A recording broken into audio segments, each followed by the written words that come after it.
What if I told you that one of the most powerful leaders in the world is willing to reshape international alliances, threaten economic warfare, and even hint at military force, all to acquire an island covered in ice? This is not a hypothetical scenario from some political thriller. This is happening right now, and it is sending shockwaves through the entire Western world. The story of Trump's Greenland ambitions has taken a dramatic turn that nobody saw coming, and the chaos it has created is threatening to tear apart relationships that have stood strong for decades. If you want to understand what is really going on and why this matters to you, stay right here, because this story is far bigger than just one island. Before we dive into this incredible tale, do me a quick favor. If you enjoy content that breaks down complex world events and makes them easy to understand, hit that subscribe button right now and turn on notifications. Trust me, you do not want to miss what is coming next on this channel. Now let us rewind just a bit and set the stage for how we got here. Greenland, the world's largest island, sits strategically between North America and Europe in the Arctic region. It is an autonomous territory under the Kingdom of Denmark, meaning it has its own government and handles most of its domestic affairs, but Denmark still controls foreign policy and defense. For centuries, this massive landmass has been home to indigenous Inuit communities and later became a Danish colony. Today, roughly 56,000 people call Greenland home, making it one of the least densely populated places on Earth. But do not let the small population fool you. What lies beneath Greenland's icy surface and what its geographic position represents has made it one of the most valuable pieces of real estate on the planet. The story of American interest in Greenland is not new. In fact, it stretches back to 1867 when Secretary of State William Seward explored the possibility of acquiring it after successfully purchasing Alaska from Russia. President Harry Truman also tried to buy Greenland in 1946, offering Denmark $100 million in gold. Denmark politely but firmly declined. Fast forward to 2019, and Donald Trump revived this century-old American desire. During his first term, reports emerged that he had asked advisors about purchasing Greenland from Denmark. The initial reaction was almost comical. Danish leaders dismissed the idea as absurd, and even Greenlandic officials expressed bewilderment at the suggestion that their homeland could be bought and sold like a commodity. But what seemed like a passing curiosity has now transformed into a full-blown international crisis. When Trump returned to power and began his second term in January 2025, the Greenland issue came roaring back with unprecedented intensity. This time, the approach was different. Gone were the casual inquiries and exploratory conversations. In their place came aggressive rhetoric, economic threats, and statements that left allies questioning everything they thought they knew about American intentions. Trump declared that acquiring Greenland was essential for international security and that the United States would pursue this goal by any means necessary. He pointedly refused to rule out using military force or economic coercion to achieve this objective. The world watched in stunned silence as the leader of the free world appeared willing to strong-arm one of America's oldest and most loyal allies. The immediate fallout was swift and severe. Denmark, a NATO ally that has stood shoulder to shoulder with the United States through countless conflicts, found itself in an impossible position. Danish Prime Minister Mette Frederiksen scrambled to respond to the sudden pressure campaign. She reiterated that Greenland was not for sale, and that any decision about Greenland's future would be made by the Greenlandic people themselves. But her measured diplomatic responses seemed almost quaint against the backdrop of Trump's bulldozer approach. The Danish government faced mounting pressure from its own citizens, who viewed the American demands as an affront to their sovereignty and national dignity. In Greenland itself, the situation became even more complicated. The island's premier Mute Egede found himself at the center of a geopolitical storm he never asked for. Greenlandic leaders have long harbored aspirations for greater autonomy and potentially full independence from Denmark. They have chafed under what they perceive as Danish paternalism and have sought more control over their natural resources and economic destiny. Trump's aggressive courtship put them in an awkward position. On one hand, the prospect of massive American investment and attention was appealing to an island that has struggled economically. On the other hand, trading Danish oversight for American ownership hardly represented the self-determination they had been fighting for. Egede made clear that while Greenlanders appreciated interest in their island, they had no intention of becoming anyone's property. The economic dimensions of this crisis cannot be overstated. Greenland sits atop an estimated treasure trove of natural resources worth potentially trillions of dollars. As climate change accelerates the melting of Arctic ice, vast deposits of rare earth minerals, uranium, oil, and natural gas are becoming increasingly accessible. These rare earth elements are absolutely critical for manufacturing everything from smartphones to electric vehicles to advanced military equipment. Currently, China dominates the global rare earth market, controlling approximately 60% of production and even higher percentages of processing capacity. American strategists have long worried about this dependency, and Greenland's untapped reserves represent a potential solution to this national security vulnerability. But the resources are just one piece of the puzzle. Greenland's strategic location has become exponentially more important as the Arctic emerges as a new frontier for great power competition. As sea ice retreats, new shipping routes are opening up that could revolutionize global trade. The Northern Sea Route along Russia's coast and the Northwest Passage through Canada's Arctic archipelago could slash shipping times between Asia and Europe by weeks. Whoever controls access points to these routes holds tremendous leverage in the 21st century economy. Furthermore, the Arctic is becoming an increasingly militarized space. Russia has been aggressively expanding its Arctic military infrastructure, reopening Soviet-era bases and deploying new weapon systems. China, despite having no Arctic territory, has declared itself a near-Arctic state and has been investing heavily in polar research and infrastructure. The United States already has a significant military presence in Greenland.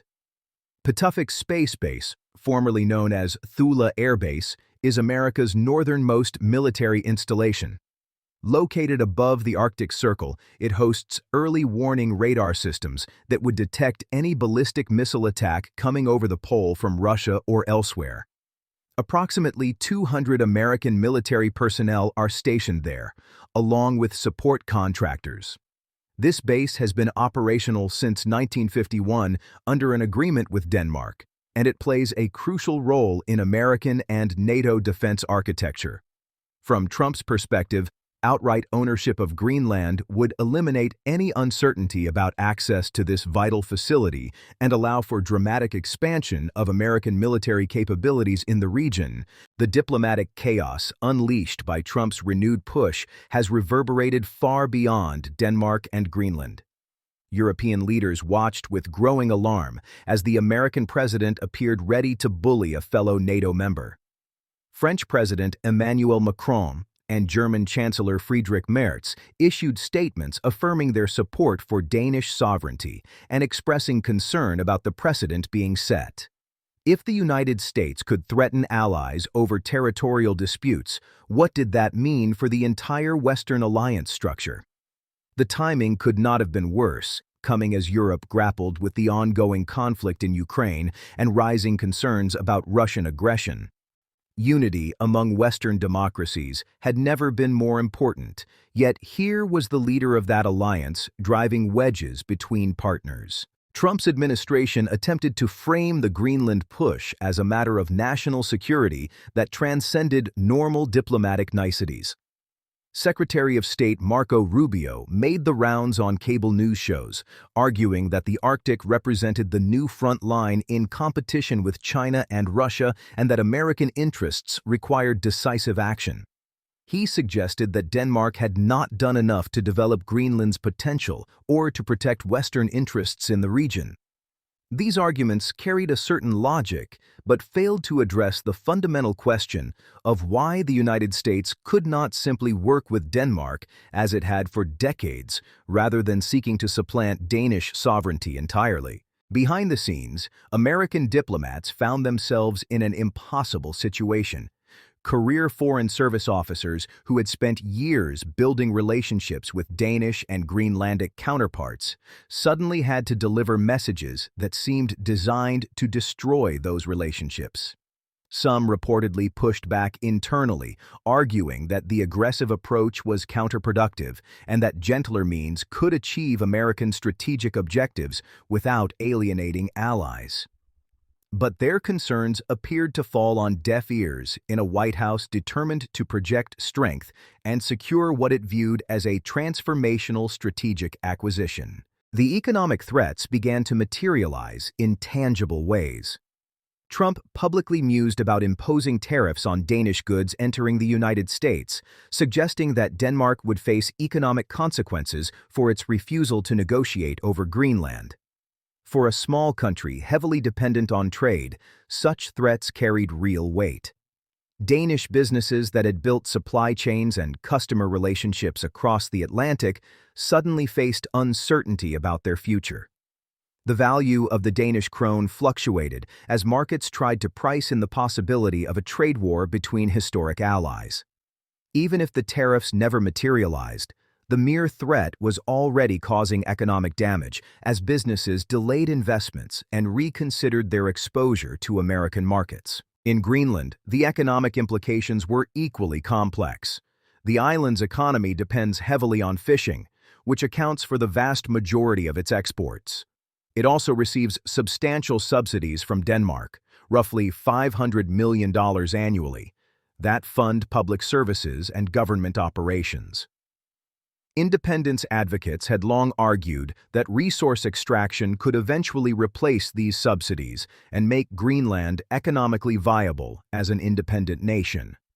American investment could theoretically accelerate this transition, but at what cost? Would American ownership simply replace Danish oversight with a new form of external control?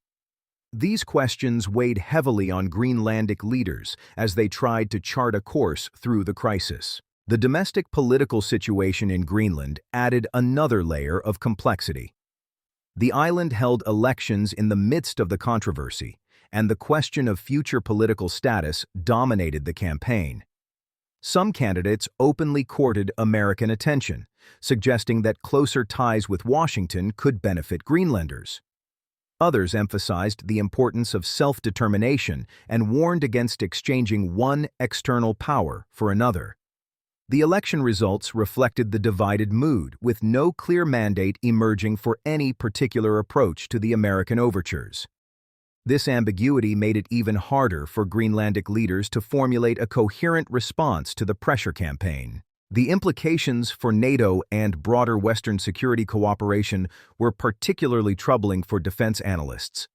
The alliance had always operated on the assumption that members would not threaten each other, that the collective security guarantee extended to protection from all threats, including from fellow members. Trump's hints about military action, even if intended as bluster, crossed lines that had never been crossed before. How could Denmark fulfill its NATO obligations while the alliance's leading member was making implied threats against Danish territory? How could other small NATO members trust that the United States would defend them when it appeared ready to coerce its own allies? These questions struck at the very foundation of the post-World War II security architecture that had maintained peace in Europe for generations. Some observers drew parallels to Russia's annexation of Crimea in 2014, noting the similar themes of a larger power asserting historic claims to a smaller neighbor's territory. The comparison was perhaps overdrawn, as the United States had not actually invaded anyone, and the situations differed in crucial ways.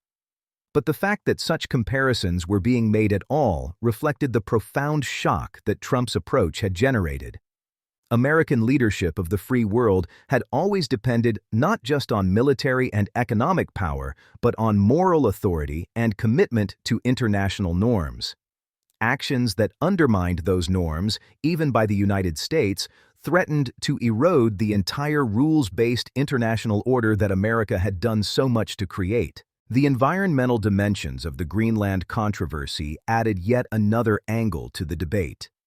Climate activists warned that American ownership could accelerate exploitation of fossil fuel reserves at precisely the moment when the world needed to be transitioning away from carbon-based energy. Greenland's melting ice sheet is already contributing significantly to global sea level rise, and the irony of fighting over resources made accessible by climate change was not lost on environmentalists. Indigenous communities in Greenland expressed concerns about how resource extraction might affect their traditional ways of life and the pristine environments they depended on.